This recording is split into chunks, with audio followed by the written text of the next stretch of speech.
Donc il faut utiliser ce qu'on va appeler la 4e génération pour se débarrasser de ce problème de ressources.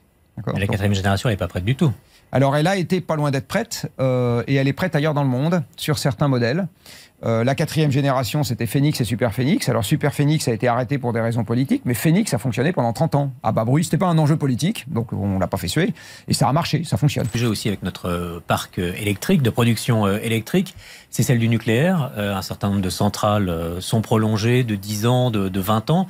Est-ce que vous pensez qu'on peut encore les prolonger? Et est-ce que parce qu'en attendant de nouvelles centrales nucléaires, est-ce que ça c'est jouable, ou est-ce qu'il faut massivement, comme un certain nombre d'organismes notamment et de scientifiques le disent, il faut massivement aujourd'hui investir dans les énergies renouvelables?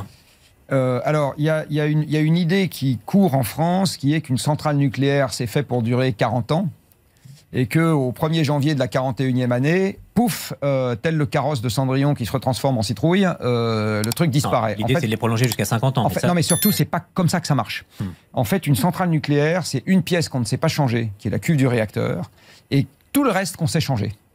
Donc, en fait, ce qui va se passer, c'est que l'autorité de sûreté nucléaire va tous les 10 ans faire une visite extrêmement approfondie, qu'on appelle la visite décennale, et va dire à l'exploitant du réacteur, qui en l'occurrence se trouve être EDF, votre réacteur, à condition que vous changez... Alors, il y a un premier truc, c'est la cuve passe ou passe pas pour les 10 ans qui viennent. Si ça passe pas, là, il n'y a rien à faire, on arrête le réacteur. Mais si ça passe pour les 10 ans qui viennent, donc il regarde l'acier, comment il a travaillé, si l'irradiation qu'il a subie est quelque chose qui l'empêche d'être encore dans les bonnes normes de sécurité pour l'avenir. Mais on ne sait pas jusqu'à quand ça passe. Exactement. Alors, je finis. Donc, et ils disent, et pour le reste, on est d'accord pour 10 ans de plus, à condition que vous fassiez tel type de travaux, vous changez tel machin, vous changez tel truc. Et j'insiste, dans une centrale nucléaire, on peut tout changer. Mais au moment où on a fermé Fessenheim, Fessenheim était paradoxalement une des centrales françaises dans lesquelles il y avait le plus de composants neufs. Il fallait réinvestir quand même dedans pour qu'elle... Non. Il y avait un facteur de charge qui était parfait. Non, c'est une centrale qui tournait très bien. Hollande a propagé l'idée que la centrale la plus vieille était nécessairement... Non, parce que toutes les centrales françaises n'ont pas le même modèle. On a vu par exemple au moment de la corrosion sous contrainte que les vieilles centrales, entre guillemets, n'avaient pas de problème et que c'est les plus récentes qui ont eu un problème parce qu'elles n'étaient pas conçues pareil, que la corrosion se mettait dans les trucs coudés. Et il y avait plus de coudes dans les centrales récentes. Bon. Donc les centrales, en fait, tous les 10 ans, l'autorité de sûreté qui a le mandat de faire ça, passe et dit ça passe pas pour 10 ans supplémentaires.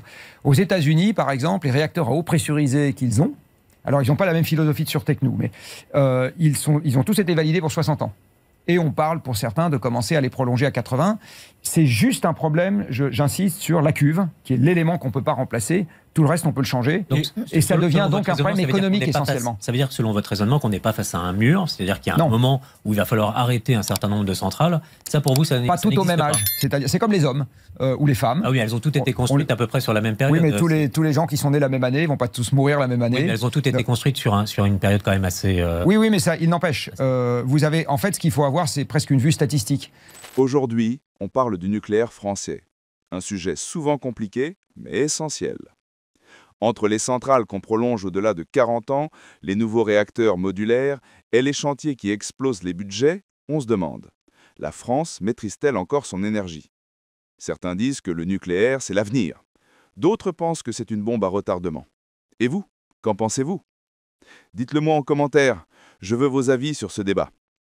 Abonnez-vous aussi pour ne rien rater des prochaines vidéos sur les sujets politiques et d'actualité les plus chauds.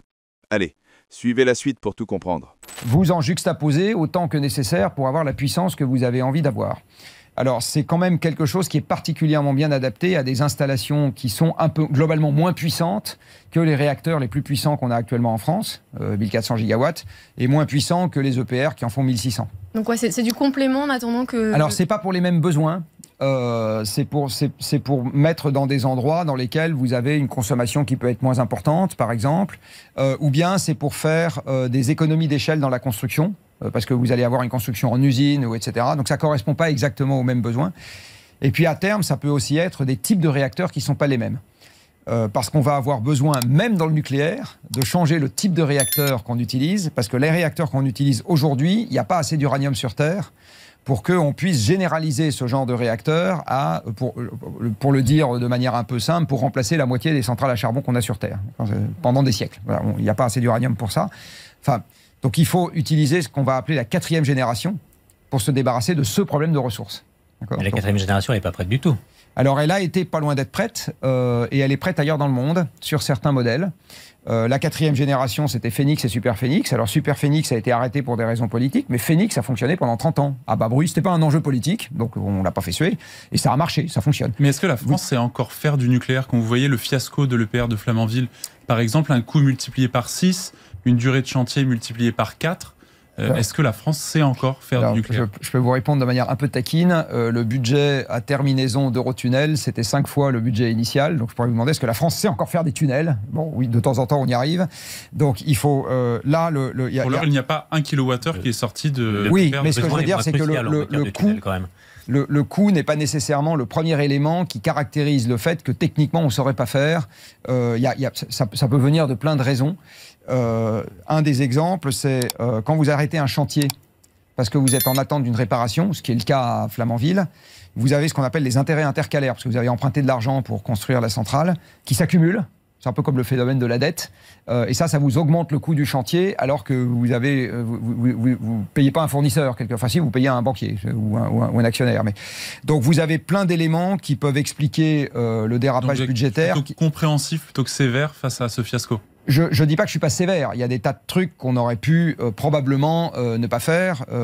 Ce que je suis en train de dire, c'est que l'attribution des fautes, entre guillemets, sur le dérapage budgétaire, moi, je ne suis pas suffisamment connaisseur de tous les rouages techniques de cette affaire-là pour être capable de vous dire c'est la faute de truc, c'est la faute de machin, c'est